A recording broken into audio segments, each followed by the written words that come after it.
அதுதான் எனது மதி. எனக்கும் மேலே இருப்பவன் ஒருவன், அவன்தான் நீதிபதி. வாதம் கேட்டு வழக்கை தீர்க்கும், அதுதான் எனது மதி. எனக்கும் மேலே இருப்பவன் ஒருவன், அவன்தான் நீதிபதி. சரியோ தவறோ பாரம் எல்லாம் அவன் மேல் போட்டு விட்டேன். எய்தவன் இருக்க அம்பை நோவது முறையா கேட்டு விட்டேன். நானா சொன்னேன் தீர்ப்பு, சட்ட நூல்தான் என்றன் காப்பு.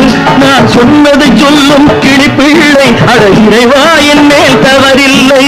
சொன்னது சொல்லும் கிளிப்பிள்ளை, அட இறைவா என் மேல் தவறில்லை.